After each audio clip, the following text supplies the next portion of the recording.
Bon, voilà, je vous souhaite donc à toutes et à tous la bienvenue pour cette séance automnale.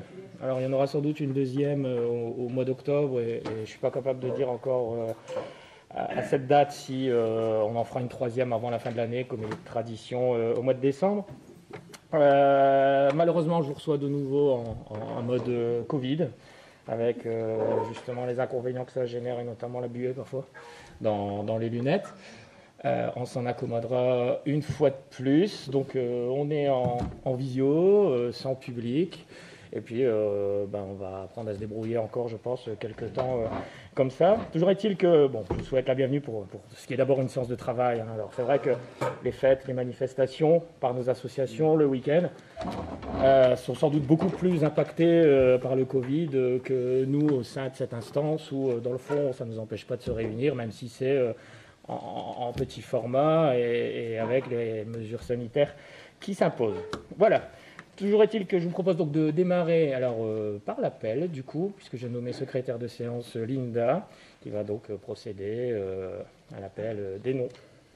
Christian Mondial. Présent. Sandrine Chevalier, à la considération à Sébastien Thériault. Jérôme Malin, à la considération à Christian Mondial jusqu'à son arrivée. Martine Laurent. Présent. Sébastien Thériault. Présent. Audrey Roblin. Présent. Samir El Abaoui. Alors, Samir est sur la route, sans doute, puisqu'il n'a pas donné proc. Lina Tavernier, procuration à M. Carnier jusqu'à son arrivée. Daniel Poubelle. Présent. Daniel Carnier. Marie-Louise Goutin. Présent. Jean-Paul Thibault. Présent. Alain Auberti. Présent. Frédéric Alanti. Présent. Élise Borin. Présent. Marie Lebrun. Présent. Avec les procurations à la Maria Parisi, avec les procurations à la demande de François Morel. Présent. David Morgano. Présent. Manuela Prévost. Sylvain Collin. Présent. Delphine Stéfanski. Présent. Élodie Flamand, avec les procurations à Olivier jusqu'à son arrivée. Nicolas Rochkoviak. Présent. Nicolas Rabi présente. Christophe Long. Présent. Rémi Miguet. Présent. Tiffany Richard, administration invitée.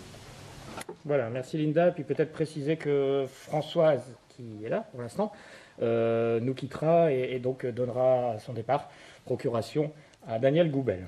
Voilà. Donc conformément aux habitudes prises, je vous propose d'aborder l'ordre du jour, hein, bien sûr, mais conformément aux habitudes prises et qui seront notamment reprises dans le règlement intérieur qui sera voté lors de la prochaine séance. Vous savez qu'on a 6 mois après l'installation pour voter le règlement intérieur. Nous avions convenu, on en avait discuté, de ne plus forcément revenir sur l'ensemble des décisions, une démarche plutôt fastidieuse hein, quand on les enchaîne toutes les unes derrière les autres, d'autant plus que ces décisions-là portent sur la période du 10 juin 2020 au 11 septembre 2020. Donc vous avez tous été destinataires de ces décisions, tant en mode synthèse que par la photocopie de l'extrait du registre, hein, des décisions du maire. Alors, je ne sais pas si vous avez des remarques, des questions, parce qu'à l'inverse, on est en mesure d'y répondre, bien sûr, s'il y a des demandes de précision. Aucune ? Bon, allez, on passe au point suivant, qui est donc l'approbation du compte-rendu du conseil municipal du 16 juin 2020. Y a-t-il des remarques à ce sujet ? Aucune ? Bien, adopté à l'unanimité. Les délibérations finances, alors en l'absence de Jérôme, je vais les faire, mais il se rattrapera peut-être sur la fin. Les délibérations finances, la première porte sur la sollicitation d'un fonds de concours qu'on a l'habitude de passer maintenant ici, depuis bien sûr qu'on n'a plus de piscine, hein, puisque vous savez que les fonds de concours se décomposent en fonds de concours en investissement, celui dont on bénéficie pour la reconstruction, et puis en fonds de concours fonctionnement aussi, qui permettent aux communes qui ont une piscine à leur charge d'atténuer justement le montant des dépenses, et aux communes qui n'en ont pas, de se voir proposer une participation à hauteur de 50% du montant des transports générés pour aller ailleurs. Donc on est sur l'année 2019 pour le coup, et c'est 5 384,09 € qu'on se propose d'aller chercher à la CAC. Qui est pour? Adopté à l'unanimité, je vous remercie. Délibération suivante, la 2.2, c'est une adhésion à l'Association des communes minières de France, qui a fusionné avec l'Association des communes minières du Pas-de-Calais. Avant, c'était bien deux entités distinctes, maintenant, c'est plus qu'une. Alors, évidemment, l'intérêt d'adhérer à cette association, c'est de participer justement à ces travaux qui portent. Alors, vous avez l'étendue des travaux, le développement socio-économique, la réhabilitation, la fiscalité, le respect, la défense aussi. On parle souvent d'évolution du code minier qui n'est pas forcément en notre faveur. Et donc, l'association des communes minières fait souvent le tampon entre l'État et les communes minières qui ont des revendications à faire. Cette adhésion est fixée à 0,15 € par habitant. On en a 7 215 selon l'INSEE en 2017, ce qui fait que c'est une adhésion de 1082,25 que je vous propose. Y a-t-il des remarques à ce sujet? Aucune, adoptée à l'unanimité, je vous remercie. Les délibérations travaux et urbanisme et tout ce qui s'ensuit. Alors la 3.1 s'inscrit dans la continuité de ce qui se fait déjà.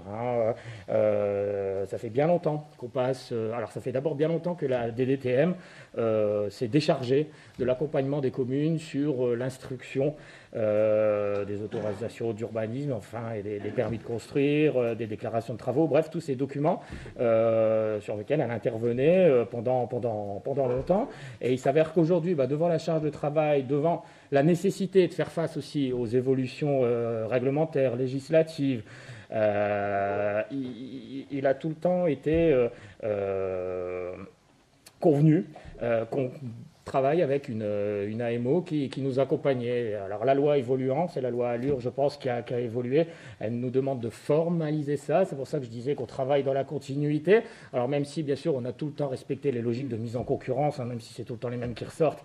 Mais pour le coup, aujourd'hui, on formalise un peu plus la démarche en prenant cette délibération qui nous donnerait donc l'autorisation d'externaliser l'instruction des autorisations du droit des sols et donc de me permettre de signer toutes les pièces afférentes à cette délégation. Alors sachant, et j'insiste là-dessus, que c'est nous qui avons la compétence de la signature. On se fait accompagner sur l'instruction, comme on se faisait accompagner sur l'instruction avant par la DDTM, et c'est bien sûr nous qui continuons de signer les permis de construire, qui continuons de signer les déclarations de travaux et tous les certificats d'urbanisme qui nous sont demandés. Là. On délègue l'accompagnement, on se donne des moyens en plus, en quelque sorte, mais on continue de signer. Voilà. Y a-t-il des remarques à ce sujet? Aucune. Qui est pour? Adopté à l'unanimité, je vous remercie. Salut Samir. Bienvenue. Délibération 3.2. Alors, on en a déjà parlé. Alors, si vous voulez que je m'étende là-dessus, je peux le faire, bien sûr. Mais vous savez qu'il y a un projet en cours de centrale photovoltaïque qui couvrirait une vingtaine d'hectares sur les 34 situés au sein de l'ancien centre d'enfouissement technique, puisque vous savez que le centre d'enfouissement technique est en phase de suivi et son activité s'est arrêtée. Alors il nécessite quand même d'être suivi par rapport justement à la production de biogaz, alors qui tend certes à s'atténuer, à s'amenuiser, mais qui est encore un peu réel. Toujours est-il que ce site aujourd'hui, qui est en post-exploitation, il est figé. Il est figé jusqu'à 2035, quelque chose comme ça en tout cas, et qu'on ne peut donc pas y faire grand-chose d'autre peut-être qu'une centrale photovoltaïque, puisque évidemment interdiction publique d'y pénétrer, impossible d'y construire quoi que ce soit, même pas un terrain de foot. Alors voilà, on a un terrain qui est figé, qui se prédispose presque à ce genre de projet, d'autant plus qu'aujourd'hui, les porteurs de centrales photovoltaïques ont changé un peu leur fusil d'épaule. Et à un moment où ils concentraient leurs démarches, leurs projets dans le sud, bien sûr, parce que le rendement reste meilleur. Il y a un écart de 30% à peu près, il faut le savoir, entre le sud et le nord. C'est une réalité, même si on a l'impression qu'il y a des sécheresses et qu'il y a un ensoleillement qui est meilleur. Sur le temps, ça se lisse, et pour le coup, le sud reste plus ensoleillé que le nord. Mais ils ont eu tendance à changer leur fusil d'épaule, je le disais. Alors d'abord parce qu'il y a une pression foncière bien plus grande Dans le sud, dans le nord, hein, évidemment, le moindre mètre carré est dédié à des constructions immobilières.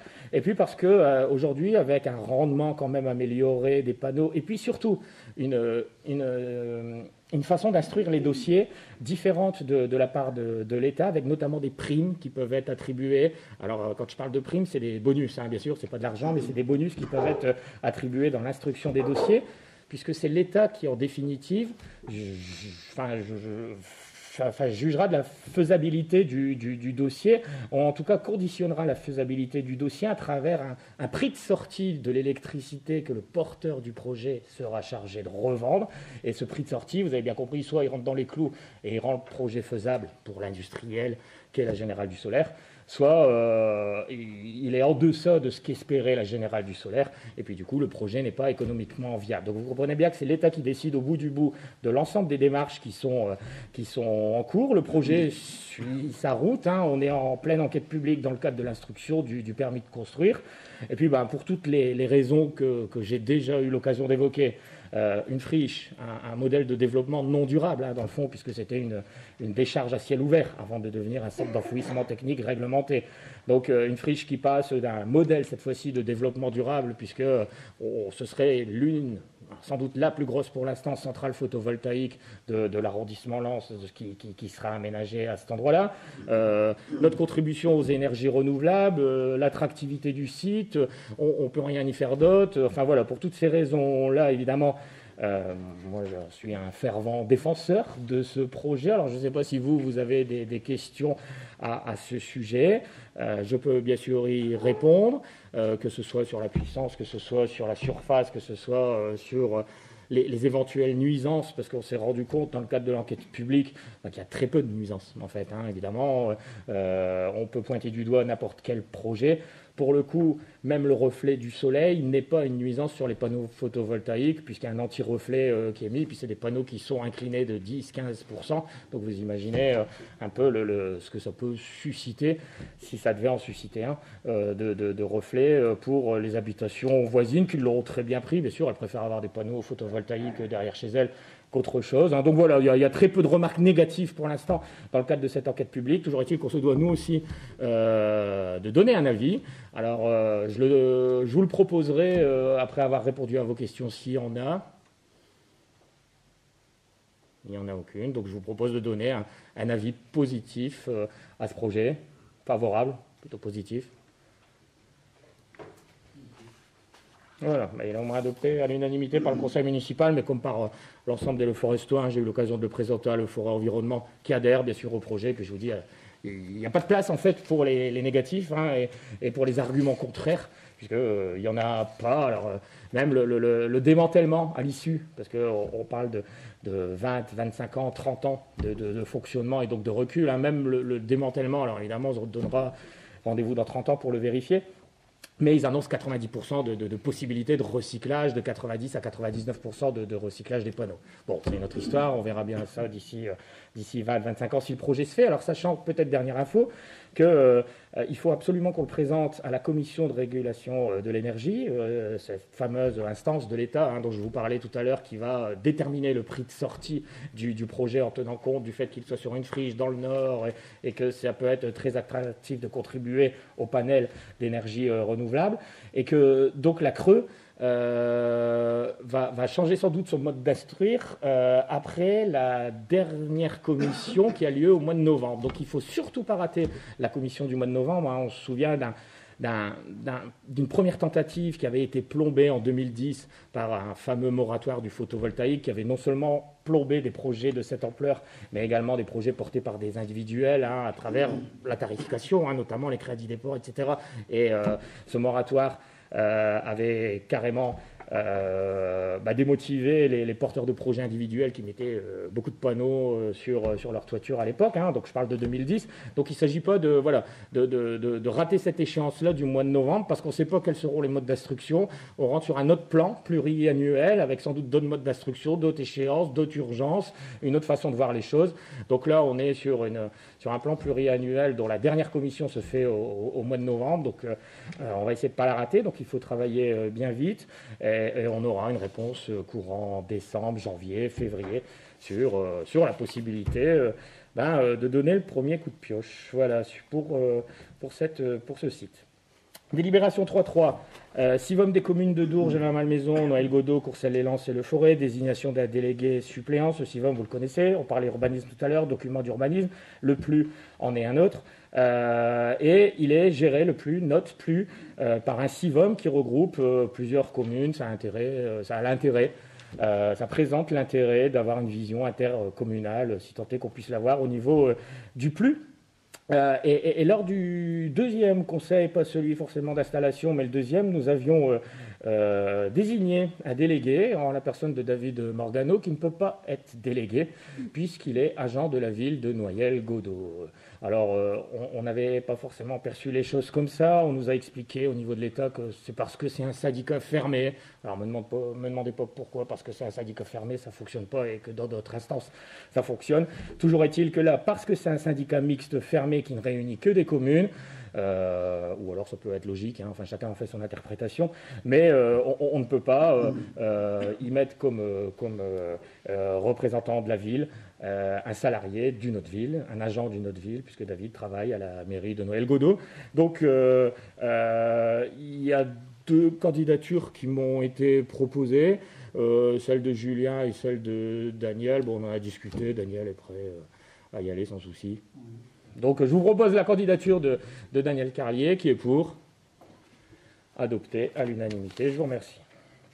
La délibération 3.4, c'est une demande de subvention auprès de l'État au titre de la dotation de soutien à l'investissement local 2020. Alors, vous savez qu'il y a un plan de relance qui a été présenté par l'État, post-Covid, qui doit notamment permettre de relancer l'économie.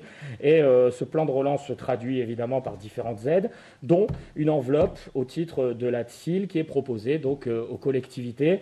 Et à travers cette délibération-là, nous, on se propose de faire prendre évidemment une partie de la dépense par l'État, une partie de la dépense liée au surcoût Covid, parce que on en parle alors parfois à petite échelle du surcoût, quand les collectivités achètent des masques, ça prend tout de suite d'autres proportions lorsqu'on parle des chantiers et notamment des frais occasionnés par les installations de chantier qui sont maintenus évidemment. Le chantier a pris du retard, donc si le chantier prend du retard, c'est notre façade de piscine avec ses étés qui est maintenue en place plus longtemps, et donc les étés qui sont loués coûtent sur la durée. C'est les installations, voilà, c'est le feu rouge, c'est la base vie, c'est nos portes à cabins pour tenir nos réunions. Bref, toutes ces installations-là en fait rentrent dans la notion de surcoût Covid, sont à notre charge, et on se propose d'aller chercher une partie. Alors aujourd'hui, je ne suis pas capable de vous dire à quelle hauteur l'État nous accompagnera. On propose une aide financière de l'État au taux maximum. Alors jusqu'à où on ira, en tout cas, on ne sait rien, mais en tout cas, on sollicite la TSIL pour qu'elle atténue la charge liée à ce surcoût Covid. Y a-t-il des questions là-dessus? Aucune. Qui est pour? Adopté à l'unanimité. Je vous remercie. Encore un fonds de concours, cette fois-ci auprès de la CAC, pour avancer dans notre politique d'équipement sportif et de proximité. Vous savez que la communauté d'Aglo a mis en place quelques fonds de concours. On a voté celui de la piscine, elle en a mis aussi en place pour les salles de sport, et puis elle en a mis aussi en place pour des équipements sportifs de proximité. Alors on a déjà bénéficié de ce fonds de concours, notamment pour notre boulodrome, qui est aujourd'hui terminé et qui suscite un réel engouement à voir ce qui s'y passe le samedi.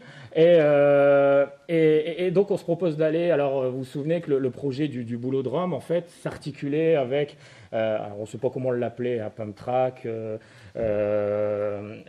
roller, espace de roller, voilà, on ne sait pas quel nom lui donner, mais toujours est-il que ce sera pour ce type d'usage. Et puis on avait envisagé aussi d'autres petits équipements de proximité, et c'est donc à ce titre, pour mailler le territoire de petits équipements comme ça de proximité et dédiés à la jeunesse, beaucoup la trottinette, le roller, c'est plutôt en direction de ce public-là qu'on s'adresse, même s'il sera ouvert à tous.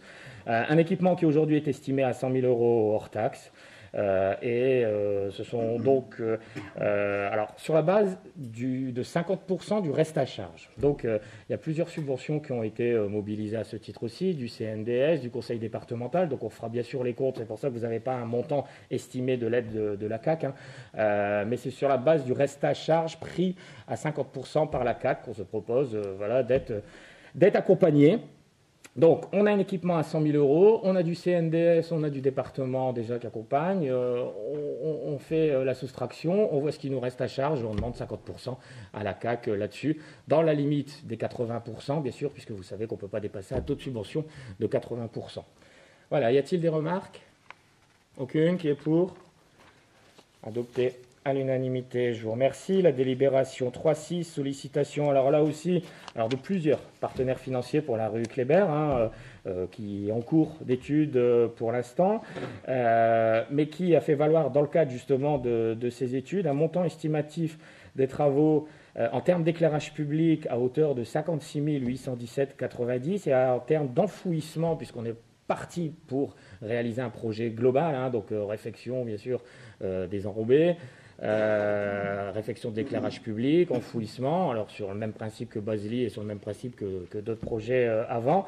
Et sur ces projets-là, on a la possibilité bien sûr d'aller chercher et la FDE, la Fédération départementale de l'énergie, et la CAC sur chacune de leurs possibilités. La FDE, c'est du classique, on a déjà passé beaucoup de délibérations, et puis la CAC arrive derrière avec, pareil, l'instruction du reste à charge qui incombe à la ville et une prise en charge à hauteur de 50%. Donc ce sont ces partenaires financiers-là, et la FDE et la CAC, que je vous propose d'aller chercher à travers cette délibération-là. Y a-t-il des remarques, des questions? Aucune. Adoptée à l'unanimité. La délibération 3.7, elle est d'actualité, puisqu'on parle d'une convention de comaîtrise d'ouvrage pour l'enfouissement des réseaux de distribution électrique basse tension rue Casimir-Beugnet. Les travaux viennent de démarrer avec chacun ses compétences. La FDE aurait dû être maître d'ouvrage de l'enfouissement de la basse tension. Et nous sommes, bien sûr, on a la compétence éclairage public et donc on aurait dû avoir la maîtrise d'ouvrage. On a la maîtrise d'ouvrage de l'enfouissement de l'éclairage public. Alors vous imaginez bien que pour des questions de mutualisation, d'organisation, de coordination, si chacun intervenait avec à son niveau, au niveau de ses compétences en tant que maître d'ouvrage, ce serait un peu compliqué. Alors parfois ça s'appelle des MOU, des maîtrises d'ouvrage uniques, quand il s'agit des travaux assumés par la CAC sur la rue Basely par exemple. Et là c'est une convention que je vous propose qui nous rend seuls maître d'ouvrage en fait des travaux et d'enfouissement de la basse tension et des travaux d'éclairage public, sachant que chacun y met sa part. Bien sûr, on a eu largement l'occasion d'évoquer ces travaux, l'opportunité qu'on a su saisir à travers l'enfouissement, cette fois-ci de la moyenne tension par Enedis RTE, et donc la quote-part d'RTE à ces travaux, notamment dans le cadre des mesures compensatoires liées au renforcement de la ligne à haute tension. Bref, on est sur un projet global à 600 000 euros, une part ville à hauteur de 80 000 euros. Toujours est-il que là, c'est une convention de comaîtrise d'ouvrage que je vous propose de signer avec la FDE pour être seul maître d'ouvrage de l'enfouissement. Y a-t-il des remarques? Aucune. Adopté à l'unanimité, je vous remercie. La délibération 3.8, c'est une convention de versement d'une participation financière au titre du fonds de concours communautaire éclairage public, alors ciblé sur quelques rues, Grandchamp, 11 novembre, 8 mai. Alors si vous voulez, on en a parlé, notre marché de rénovation d'éclairage public fait l'objet d'un marché global. Et en l'occurrence, il y avait une convention qui avait été signée par la CAC sur 4 rues. Alors, évidemment, on ne s'est pas fait financer les choses 2 fois, et ce qu'on a présenté à la CAC dans le cadre du marché global a exclu ces rues-là sur lesquelles on se doit de redélibérer aujourd'hui, de manière à rendre possible cette convention et cet accord déjà de la CAC. Donc, dans le cadre des travaux, ça fait l'objet d'un même marché. À l'inverse, d'un point de vue subvention, il y a bien le marché qui a été subventionné d'une manière globale, et ces opérations-là, parce que Grand Champ, 11 novembre, 8 mai. Alors, 11 novembre, 8 mai, Jean Moulin, etc., c'est dans le même secteur, mais Grand Champ, c'est un peu plus éloigné. Mais ces opérations-là, plus ciblées, nominatives, puisqu'il y avait des rues, alors dans le marché aussi, on avait, mais ces opérations-là, plus petites, elles ont été exclues de la demande initiale de subvention, donc elles sont à part, traitées à part. Vous avez les montants. Les travaux éligibles s'élèvent à 23 580 € hors taxe. La participation de la FDE s'élève à 16 460. Et donc, pour atteindre le 80% de financement et respecter ce 50% de participation de la CAC dans le cadre de son fonds de concours, ce sont 2 404 € qu'elle se propose de nous attribuer. Des questions, des remarques? Adopté à l'unanimité, je vous remercie. Délibération culture. Je vais donner la parole à Audrey. Elle est là, voilà, ce qui va me faire souffler un petit peu sous ce masque. Merci, monsieur le maire. Il s'agit de renouveler la convention de coopération entre la CAC et les communes pour la mise en réseau des médiathèques. On la renouvelle simplement parce qu'elle arrive à son terme. Pas de gros changements pour cette convention. Pour rappel, le réseau a été mis en place depuis 2012. Il relie 13 médiathèques, bibliothèques de l'agglo. Ce réseau permet la gratuité pour le public à l'ensemble des bibliothèques du réseau, l'accès à des tablettes, des liseuses, la libre circulation des collections au travers de la navette, l'ouverture des bibliothèques en ligne. Cette convention parle de la fixation des minima pour les crédits municipaux annuels et parle aussi d'un accès à la qualification du personnel. Vous avez tout le détail de la convention en dessous, tout le monde l'a eu? Oui, oui. Voilà. Donc pas de gros changements sur cette convention, juste qu'elle arrive à son terme et qu'on vous demande de la renouveler. Ça a été caduque et donc on poursuit bien sûr notre travail en réseau qui est efficace, évidemment. Audrey on a parlé de manière synthétique puisque la convention fait beaucoup plus de pages, mais enfin vous avez l'étendue de l'intérêt de ce RCM, de ce réseau communautaire des médiathèques. Des questions, des demandes de précision? Aucune? Qui est pour?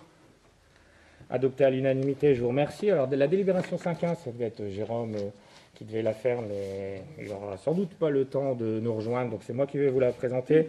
Alors, on avait déjà passé une délib le jour du conseil municipal d'installation sur les indemnités de fonction des élus. Et il s'avère que, si vous vous souvenez bien, dans la même délibération, on avait fait valoir et le pourcentage initial qu'on appliquait aux indemnités et la majoration qui permettait de gonfler l'enveloppe en quelque sorte, de manière à ce que les conseillers municipaux délégués, les conseillers municipaux également, aient une indemnité. Alors, la démarche est parfaitement légale, c'est la présentation qui a fait l'objet de remarques de la part de la sous-préfecture, puisque dans le Code général des collectivités territoriales, on se doit de prendre deux délibérations bien distinctes. Alors, si vous vous souvenez, nous, il y avait un premier alinéa, un deuxième alinéa, et j'avais fait voter 2 fois parce que je la connaissais, bien sûr, cette nuance, sauf que cette nuance doit être vraiment à son maximum à travers 2 délibes et pas à travers 2 numéros sur la même délibération. Donc là, on est bien sur une délibération qui porte sur le pourcentage appliqué à l'indice brut terminal. Alors, il est différent, et pour être clair tout de suite, il est différent de celui, alors en deçà, différent, il est en deçà de celui qui avait été voté initialement, puisque la deuxième délib va nous permettre d'appliquer cette fois-ci la majoration de la DSU pour permettre à l'enveloppe, ou en tout cas au montant dédié à ces indemnités, de ne pas évoluer. Personne ne perd rien, mais personne ne gagne rien à travers cette reformulation, en fait, alors que ce soit, enfin voilà, je ne vais pas détailler les différentes strates d'indemnités, mais en tout cas, je peux vous garantir qu'à l'euro près, et c'est pour ça que dans la deuxième délibération, en fait, on retrouve exactement cette fois-ci, à travers le calcul appliqué et la majoration appliquée à ces taux initiaux, on retrouve exactement les pourcentages qui avaient été votés lors du premier conseil, c'est-à-dire 55% de l'indice pour le maire, 15% pour les adjoints et 7,70% pour les conseillers municipaux délégués, sachant qu'on ne peut pas appliquer la majoration pour les conseillers municipaux qui bénéficient d'une indemnité. Donc, c'est un autre mode de calcul qu'on a appliqué pour la délibération 5.1. Donc, c'est ce qui explique, et j'essaye d'être clair là-dessus pour pas que ce soit mal interprété, le budget dédié aux indemnités n'a pas évolué. C'est le même. Personne ne perd quoi que ce soit, personne ne gagne. C'est les mêmes indemnités qui ont été votées, si ce n'est que pour y arriver, le cheminement est un peu différent.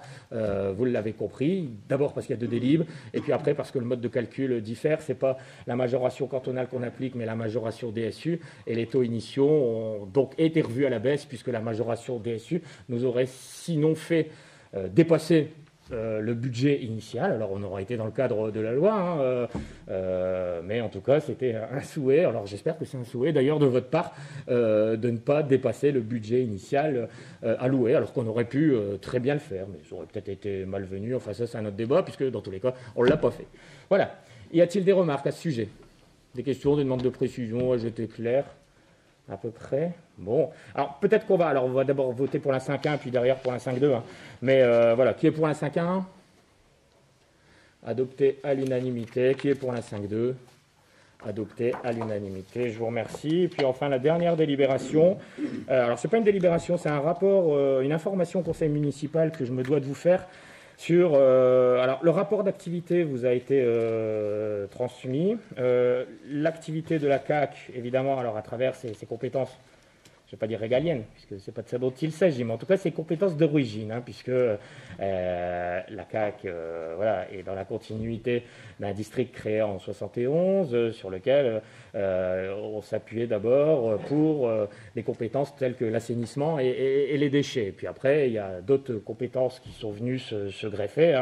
Sur la culture, on vient de parler du RCM, sur l'environnement, sur les faux de concours, etc.